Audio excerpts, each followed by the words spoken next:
Y is recorded in front of a live studio audience. I didn't know, I feel like we've talked about this before. Have you been thinking about doing a baseball road trip this summer? Was that you, or am I No, confusing you with someone else? you definitely confused me with someone else. Why would I Okay. ever go on a baseball road trip? I don't know, because some people love this, the where you go to different stadiums and see games and I have nobody. a lot of people, I know a lot of people who love it. Okay, well, I've got good news for them. If anyone you know is heading to Baltimore to watch the Orioles, Okay. okay, first I mean, off, if I went, that's the place I'd go because my uncle lives, aunt and uncle lives it's a great ballpark. there. I paid $20 for per seats last year, and we were Hmm. in like somebody's skybox. It was great. Well, But now, if you go to Night Shift, the club that is just down the street from the ballpark, and uh-huh. they always have those things like the White Sox this year are having Pope Hat Day, Yes. where it was going to be if you had a special ticket, you got a Pope Hat. Now they've changed it. Everybody at the ballpark gets a Pope Hat. I mean, And it's the full like miter thing with of the course, hanging in the back and then the White Sox logo. which is awesome. It's great.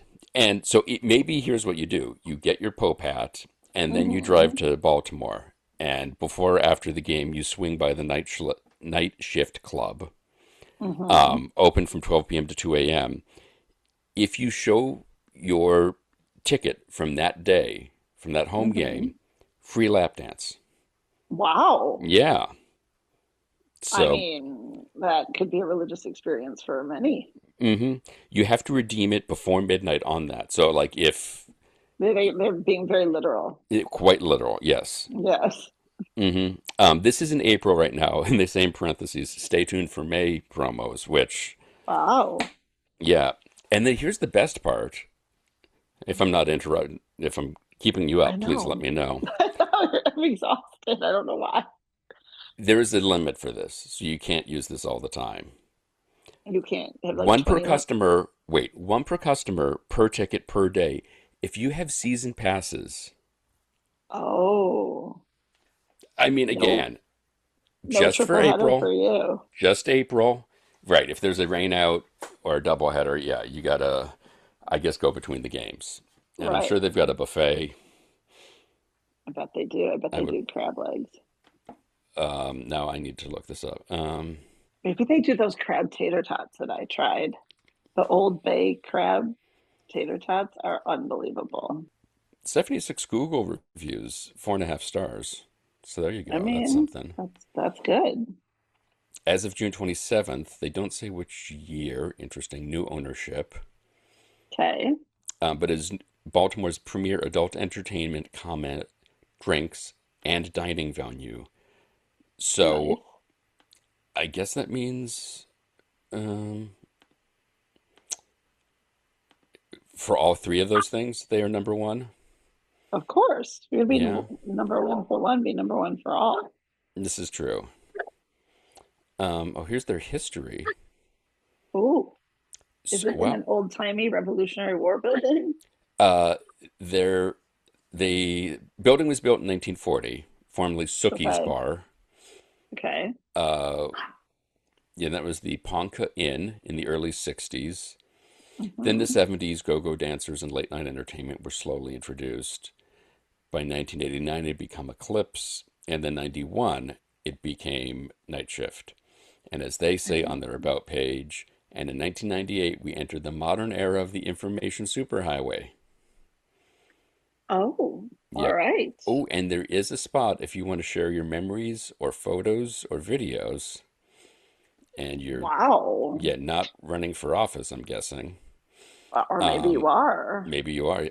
Oh, birthdays and packages. Let's see what we got here.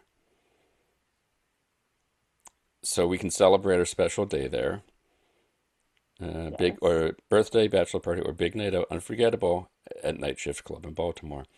Free admittance to you and your friends, roped off VIP seating, and a spot in the hot seat. Which, mm, oh, Hmm. oh, what is the hot seat? I hear you ask. I do. Well, if you and your crew are ready to make it rain, treat yourself to a hot seat. a premium spot Oh, right at the stage where our dancers would turn up the attention for two unforgettable songs. wow. Yeah, Does anybody perform to night shift they really at should.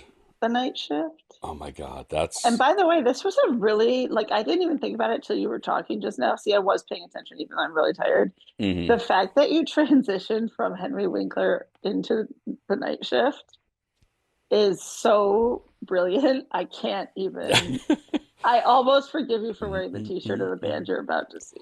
I didn't think about. I literally. Liar. I kid you not. So I yeah. didn't wear my So Daddy Osmond shirt. I should well, have, because that would be a test of how good the director is. this is true. Let's see here. If he knew Going Coconuts, Mm. then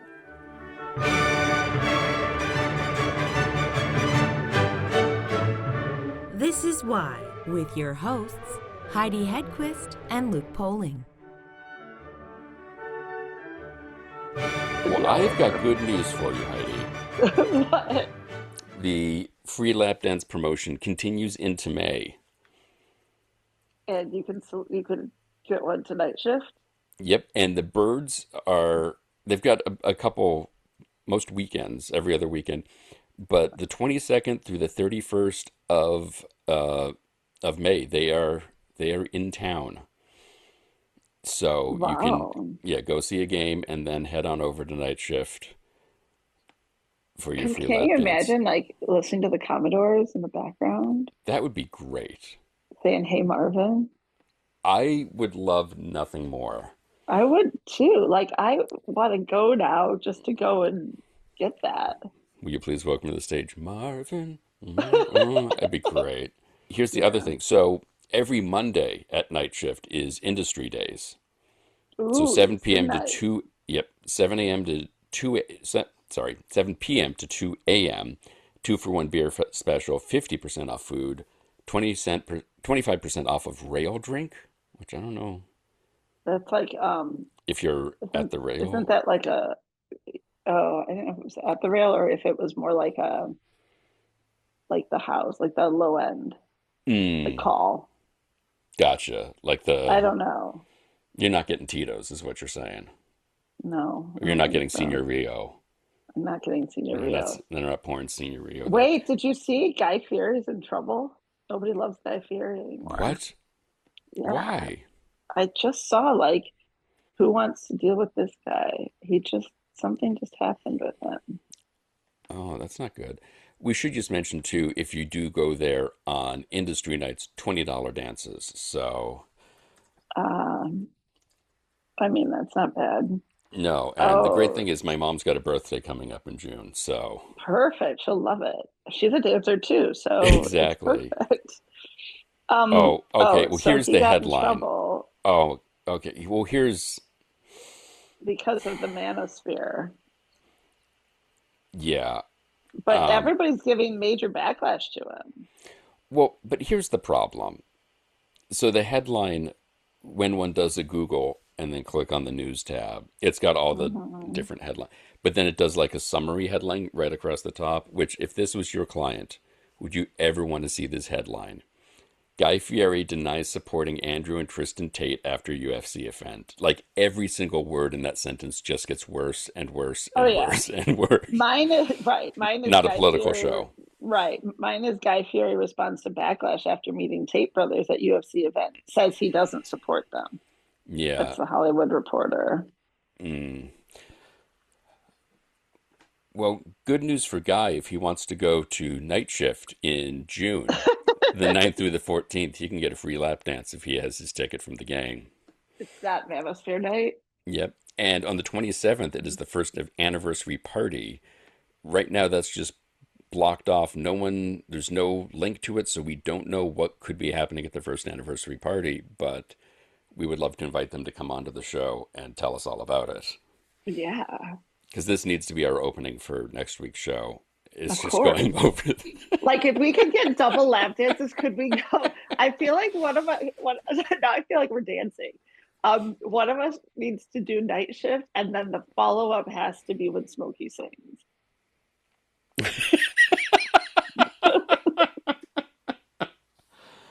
I guess it's better than easy, right? Easy's Well, right.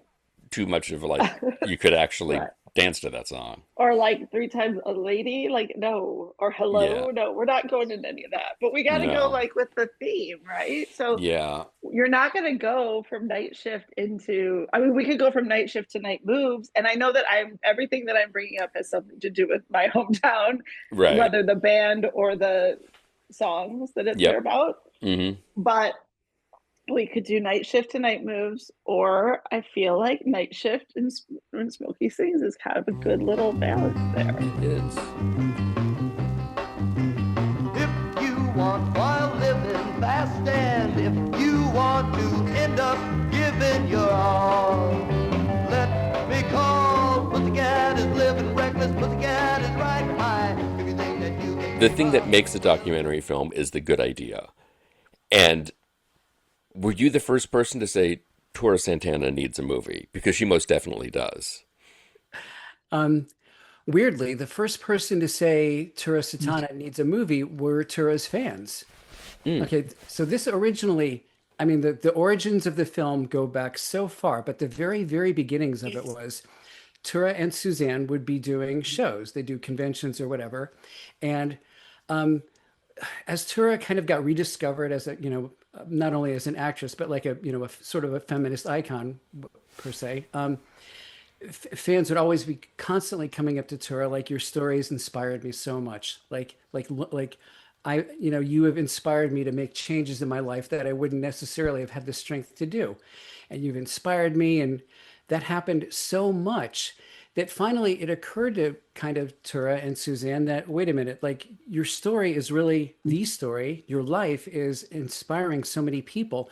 If we could find a vehicle to kind of make this bigger, it could probably help a lot more people. So that was like, I think it was actually Tura's first idea, like, well, what about a documentary? What about a film? Because she had obviously such an incredibly cinematic life anyway. So that was, a pretty spot on idea. And so, Susie, was that something she was Mhm. talking about a lot? Yeah, because I encouraged her to write her autobiography, and she's like, yeah, I'll get to it. I'll get to it. I'm like, you need to do that. And so she did that, and I was like, okay, now we have a base, and we have Tura. And then she started, because fans would come up and say, you need to make a documentary. You need to tell a book. So it was all set. It was all there. And then she started talking about it a lot. It was like every day, like, well, when are we going to do this? When are we going to? Yeah, so, yeah, Cody, I feel like it was a conversation. it's interesting how much of her life and her kind of attitude that she carried and sort of gave off in the world seems so in keeping with her character, her best known character from Faster Pussycat. Um, in the time that you knew her, was she just always like that, or was she? Did she recognize kind of what she was as a character, as somebody other folks could look at and take that inspiration from? Absolutely. When I met her in the 90s, the late 90s. And she knew it, but she was kind of more just playing with it, like, oh, okay. But then it became very apparent when everything boomed. She couldn't believe it. She thought that movie was dead and buried. Who's going to watch that? And she didn't pay much attention to it. As it went on and on, she would dress like Tura in public. In fact, we went to Disneyland and she showed up at the door in her Varla outfit with the boobs I would hanging wear that out. to Disneyland. And Tura would. and I would and too. it was like, wow. It was like early morning, and whoa, okay, you're wearing that. That's fun. And we went. I have a photo of us on the roller coaster, Hmm. and she's like, it was great. We had a great day, and people were looking. It was kind of like, whoa, the boots, the gloves, the whole thing. But so yeah, she would just do things like that. So she realized it, but she liked to get a reaction. She enjoyed that. Yeah. I was just like, well, when have I seen this one? Like little kid coming up running. Oh yeah, it was we didn't notice it because we were so used to it, and then we realized, yeah, people are kind of looking. But it was the reaction when I opened the door that morning. I expected her to be like in one of her t-shirts because she did that a lot, but not the whole, the whole outfit. It was classic. Varla versus Disneyland. Right. That'd be a great movie. It Yeah, would. that was the kind of person she was. Very underspoken, under what am I thinking? It just very casual, Understated. understated. Thank you. Yeah, because it was that I'll never forget that, and many other things, but that in general, yeah. So she kind of realized that people like that, and she would show up like that, but usually in the appropriate places, not at Disneyland. Key part of that sentence. Had a personal relationship with her prior to the documentary coming together and already knowing so many of these stories and things like that. Was it harder or easier when you all got together with Cody and everybody to really pull it all together? Or did it just feel overwhelming because you knew so much already? I'm not.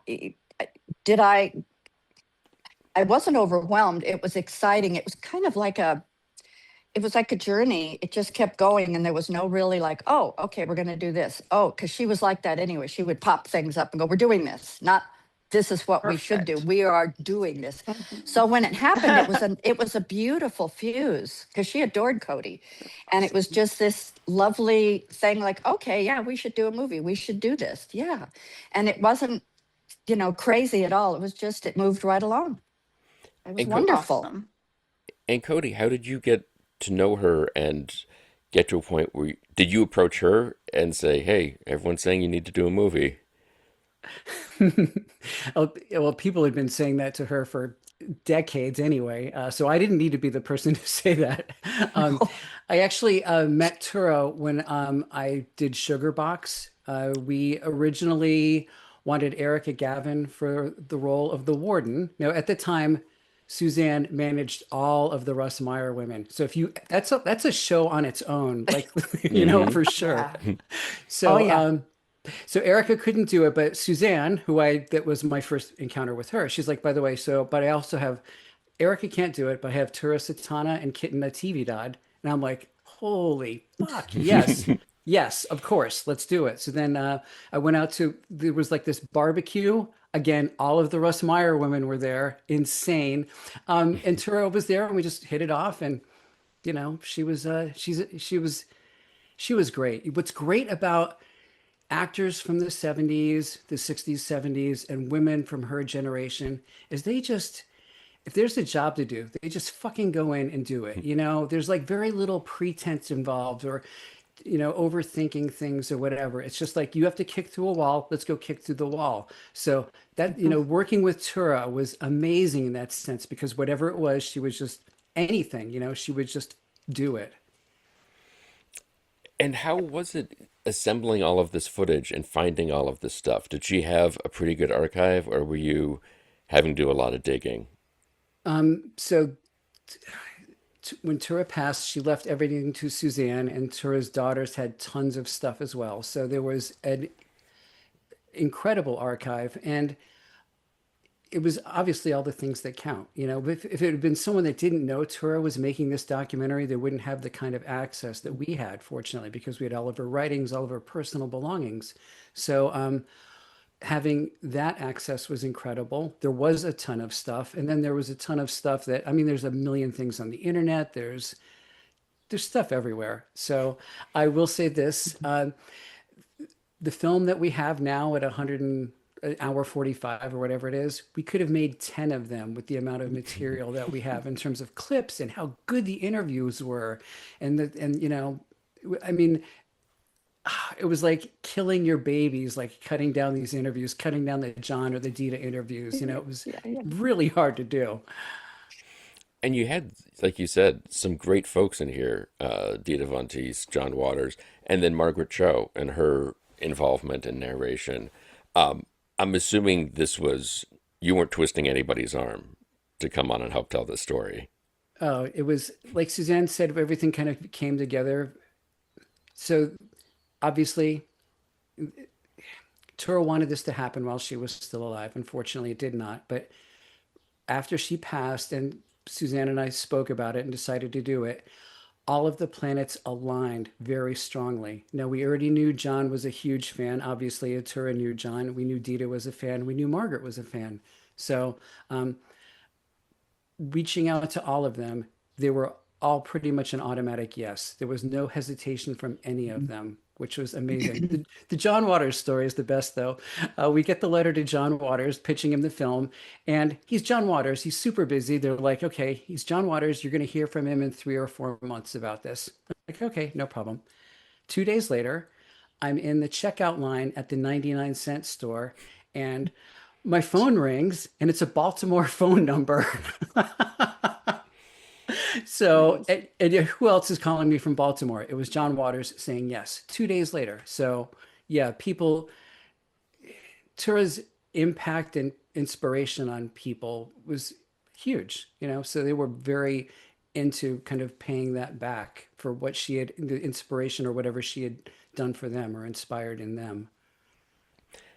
And Susie, for you, Mhm. what's it been like seeing this? Because the film getting out there to festivals and for people to see it is one part of the process, but then there's that conversation that happens after the film when people are saying she really meant a lot to me. Her films mean a lot to me. What's that been like to hear, all the stuff that no doubt she would have loved to have heard and that everybody sort of, I think, probably wishes they had the opportunity to say to her what she meant to them. I think, when we were doing it, it was all like, okay, this is happening. We're doing it. We're so immersed in the process of putting it all together and finding new stuff and going, how can we shove this in? And we have to use this. And then when we had our premiere in November, it was at the film festival in San Diego, the American Asian Film Festival. And we were like, this is it. It's going on a big screen. The audience was full. And I'm with my wife, who is also the associate producer, and came in the middle of all of this and just jumped in. And we're all just like, because we didn't know how they were going to react. It was the first time we had shown it to anybody like that, friends.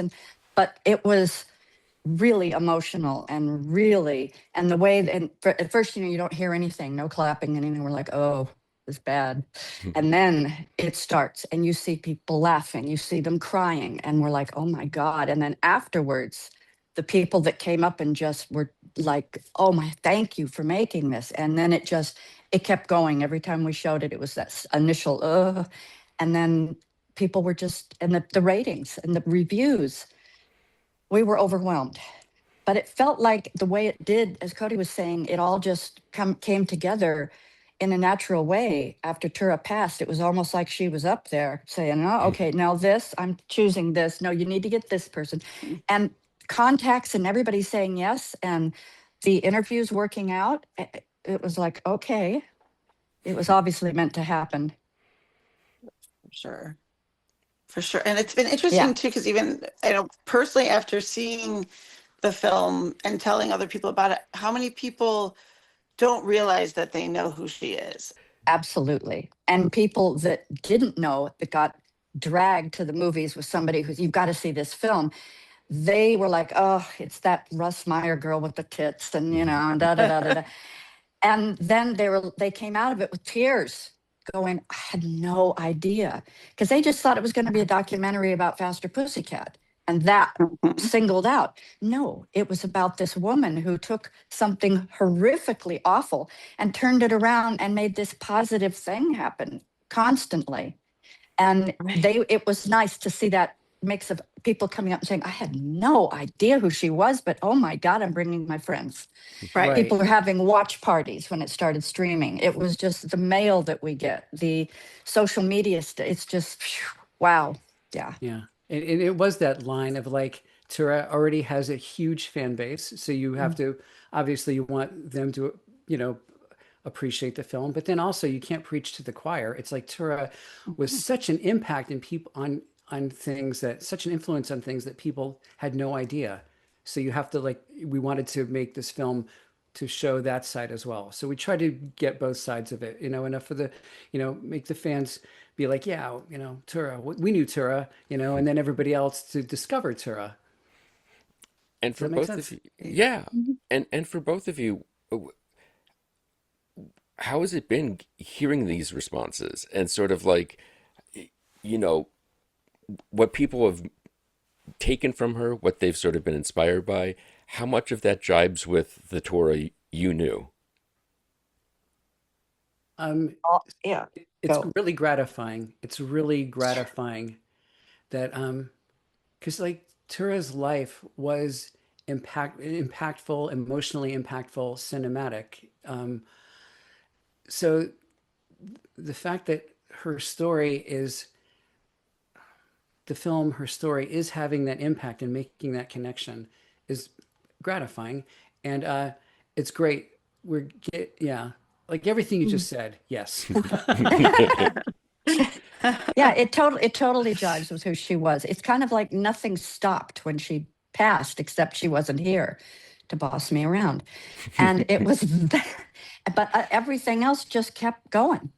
It was weird. It was weird. It was mystical and weird. I can't put it into words. It was amazing, and it still is. We keep thinking, well, that's over. No, it's just getting bigger and bigger. Yeah, and we haven't even just gone begun. to, yeah, and we haven't even gone international yet. So we're like, ooh, this is wild. But Oh, most people do recognize her with the bangs, and they think, oh, Betty Page. They know that lady, that Asian lady with the bangs and the black stuff and the that's what they know. But so that gets them in the door, and then it explodes on them after that. Yeah, it's We get truly the best way to describe it. we get a lot of It people too who is. were Tura fans who said, "I thought I knew a lot about Tura, but I didn't know anything about Tura." As it turns out, Right. Totally. That's, I think, so where we came in. great. There's so much more. She's such a force. And like, just, I mean, even just like, not the things that happened to her, but the age that they happened, and to build her whole life and just keep kicking ass, literally and figuratively. It's just incredible. and for a film that there's the subject, there are incredibly difficult topics and aspects of her life that you have to cover in completely and honestly telling her story. And somehow the film at the end does feel triumphant, that it does have this thing of like Mhm. she was able to define herself in her own way and become who she wanted to become despite all the limitations that anybody faces, but then some incredibly huge things that would knock a lesser person out of trying to achieve these things. And it's so interesting that the film does kind of have a triumphant kind of return, and that she even got to experience that towards the end of her life, like going to these Right. conventions and having people be like, oh my god, you are here. And so, Susie, I'm assuming you saw with great frequency that kind of, did people know the full story, or how well known was this part of the, because I knew, No. like Heidi said, we know half of it, we don't know the first half. Well, not really all of it. And the internet wasn't as like back then when she stepped into it, when we did our first show, I think in 2000. It sounds weird. But they knew she was from that film. But they didn't know anything really much other than what they read on the internet, and which was very slim. So when she came out, she had no idea that this was going to be a hit, a miss. But I took all of them to a convention, and it was like, oh, a lot of them, from Beyond the Valley of the Dolls to I had them all there. There was at least 12 Russ Meyer girls. And I had Wow. just met Tura. Yeah, it was pretty overwhelming because they all, try to one up each other all the time. Of So course. I had the pussycats over here. I had the dolls over here. I had Kitten, who was always just wonderful, always trying to, and then that happened. It was like a 2 or 3 day show, and I had her on a panel, and it was amazing. And 2 or 3 days after that, I get a phone call, and it was Tura out of the blue, and she just said, "Hi, this is Tura, and I've made up my mind you're going to be my manager." And I love that. okay, you don't, oh no, you don't say no.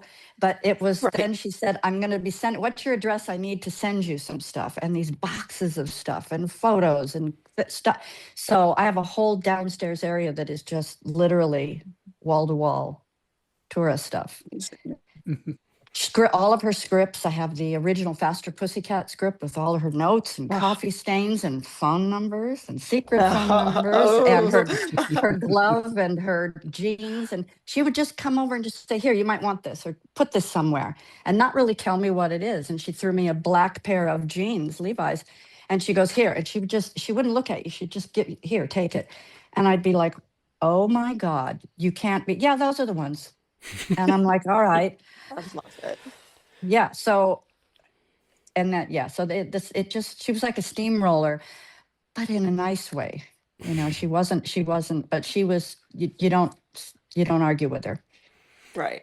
Yeah, there's kind of no room to argue with her, actually. Although I did say no once. She came up with something she wanted to do, and I was like going, oh, no, no, no. And I said, no, we can't, no, you can't do that. And there was just this moment I will never forget of silence and that look on her face. And I thought, oh God, she's going to kill me. I didn't know what was going to happen. It was a long pause. And then she just looked at me and she goes, okay. All right. But she knew the timing to just keep that going until I was like melting, like trembling, and like, oh yeah, all right. So that was, yeah, she'd do stuff like that. She was hysterically funny and ballsy and generous and protective. You know, it was this whole package. Everything you see she was real, the real deal. And Cody, how did you get to know her? And I guess you said through the film, but as that relationship developed, how did you learn her full story? Was it doing the film, or did she share with you parts of it before then?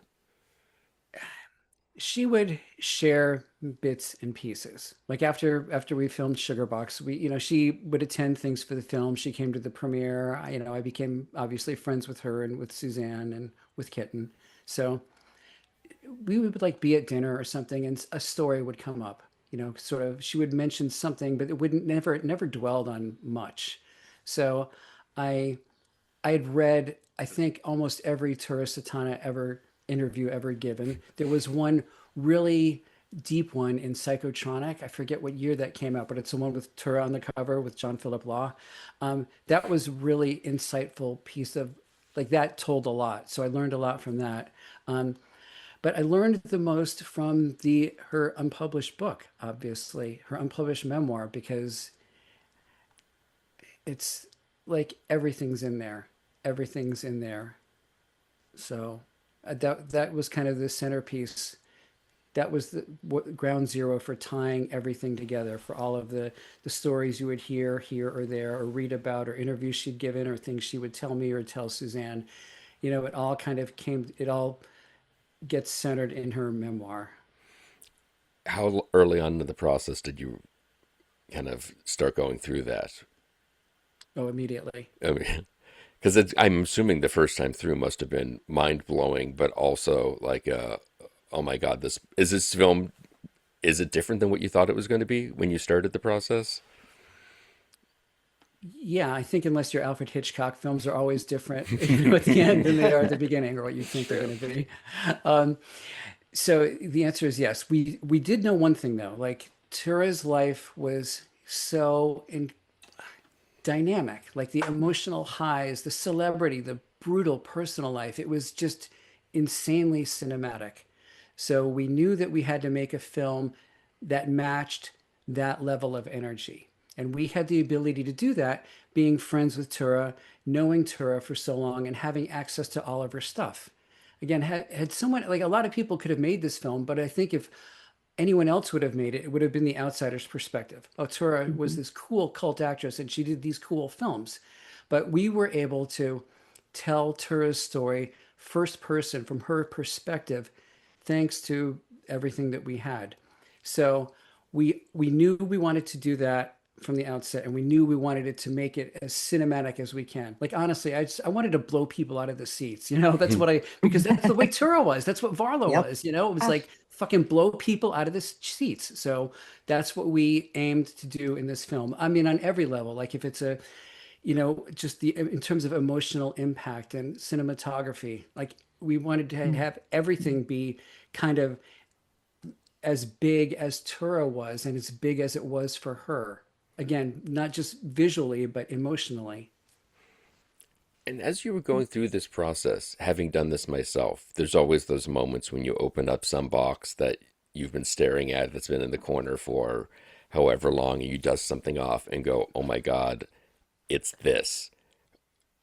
Is there something, that thing or that tape where you're just like, I can't believe I am holding this thing? Yes. So I think the home movies. Mm. Because this still gives me chills even thinking about it.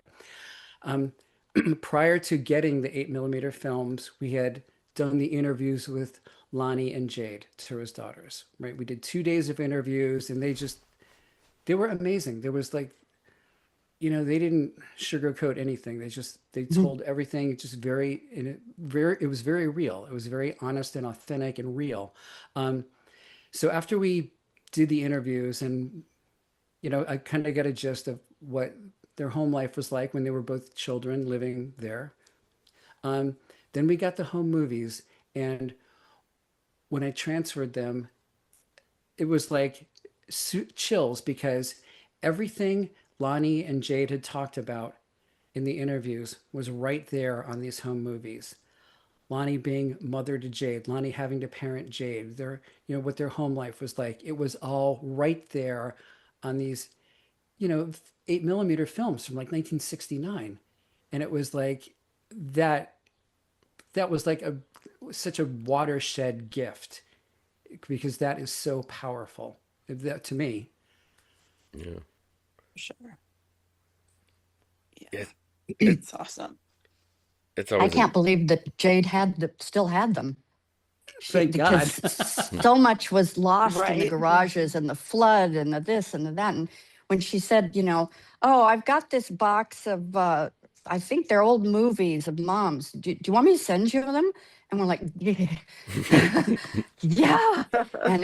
And so when they were actually done, Cody was telling me, you're not going to believe this. It was just like, whoa. But to even find those, that's why it's weird. Everything would just appear. Just things would just pop up. Oh, do you guys think you might need this? Yeah, sure. What? Yeah, things, and I'd go through these boxes in the garage that she had given me things, and I found all of these amazing, again, she threw them at me, negatives and film strips that Russ gave her from Pussycat. And she goes, oh, yeah, you might want to have these. And I remember I found them and told Cody, I just found this stuff. Well, because I'd always be like going, I just found something. And he'd be like, oh, no, because we had already thought we had everything. Right, Well, we of have to course. use. We've already cut like 90% of the Yeah. film to make it an hour 45, But then I would just go, wait, let me just scan these. And he's like, oh my God, no, we have to, unbelievable. So it's, things would keep popping up. And then he would just finally, to the point where you say, just don't show me anything anymore. Don't, because I found something else. And you say, no, I don't want to know. That's for the second film. Right. We do have that much stuff. Yeah, we do have everything. Too much. Editing was the biggest job. What don't we use? What we got to know? We can't. Oh, yeah. And the telling the story where you have to streamline in a way and leave off these fascinating kind of side tracks or something. And during COVID, when that hit, it kind of like we thought, oh no, many things happened, but there were interviews we couldn't get. And one of the main interviews I was really looking forward to was Carol Burnett. And everybody's like, what? Why? Because she did her first movie with Tura, and that was Tura's first movie. And it was called Who's Been Sleeping in My Bed with Elizabeth Montgomery and Dean Martin. And she taught Carol Burnett how to do a striptease number, because that was part of the film.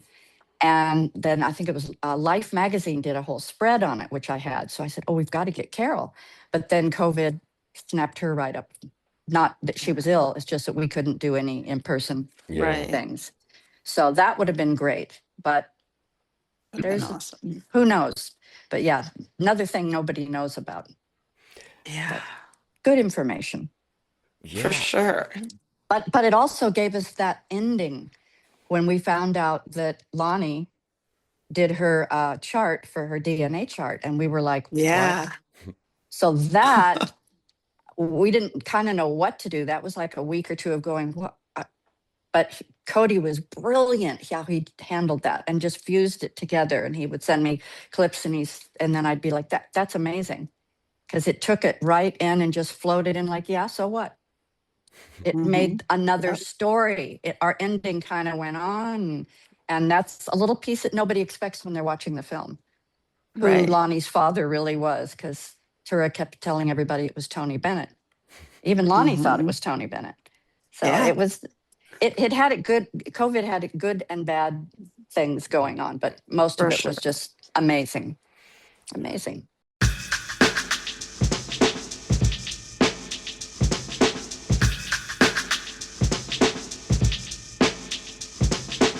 Tura is now available to stream anywhere on many, many platforms. For more information, to get your merch, including the motion picture soundtrack, check out their website, turamovie.com, or you can follow them on Facebook, facebook.com/official Tura Satana.